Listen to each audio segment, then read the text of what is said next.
Lundi 2 août 2010, les inondations au Pakistan, le bilan s'est alourdi à 1200 morts et 100 000 personnes touchées par des épidémies. Et on fera un point sur les températures relevées ce dimanche 1er août. Les inondations dans le nord-ouest du Pakistan ont fait plus de 1200 morts et quelques 1 500 000 sinistrés.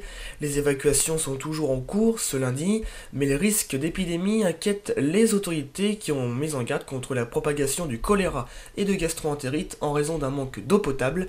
Le gouvernement américain a promis dimanche une enveloppe de 10 millions de dollars et l'envoi d'hélicoptères, de bateaux et de matériel de secours pour aider le Pakistan. La Chine elle-même, durement frappée par les intempéries, a annoncé une aide de 10 millions de yuan, soit 1,5 million de dollars selon Chine Nouvelle. Quant à la Commission européenne, elle a annoncé samedi le déblocage de 30 millions d'euros pour venir en aide au Pakistan.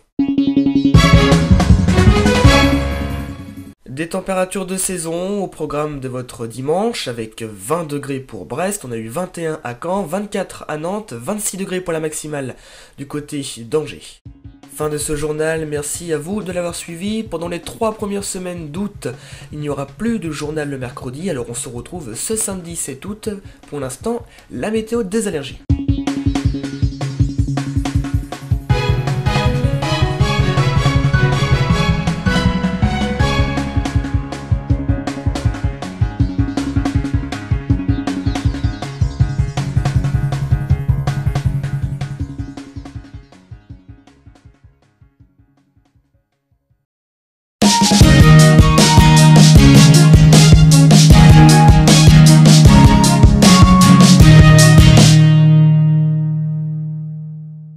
Bonjour à tous et bienvenue dans cette 6e météo des allergies réalisée en partenariat avec Infopollen.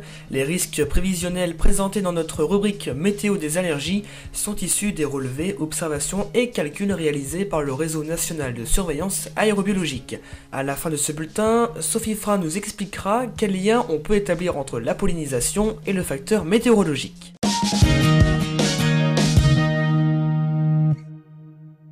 Les risques de pollinisation sont de plus en plus faibles, seul un faible risque de graminées est mentionné pour cette semaine du 31 juillet au 6 août, mais il est important de continuer à suivre son traitement.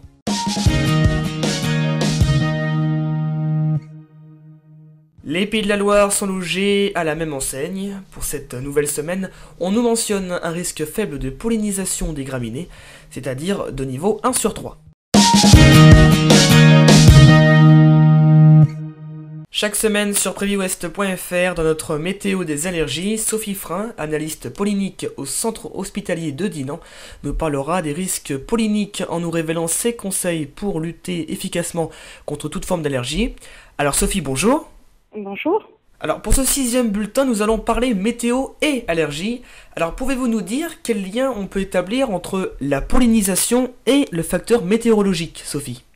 Alors, l'influence de la météorologie sur la pollinisation est certaine. Il va y avoir différents types d'influences.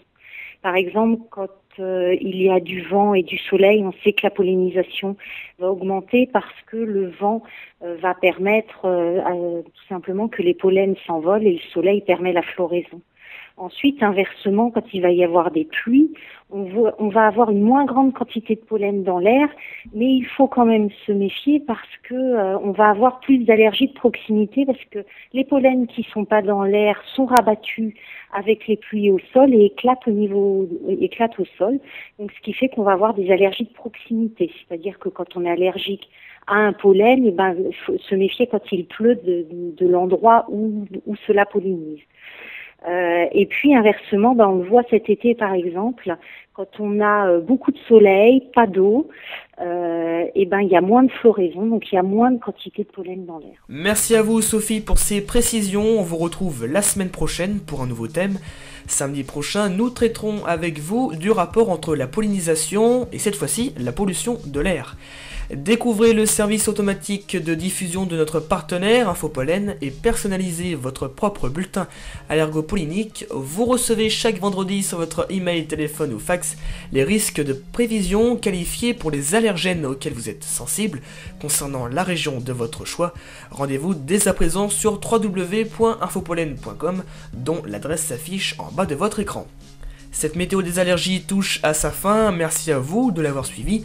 Votre prochain bulletin c'est pour samedi prochain, toujours avec l'intervention de Sophie Frein. Excellente semaine à vous et merci de votre fidélité.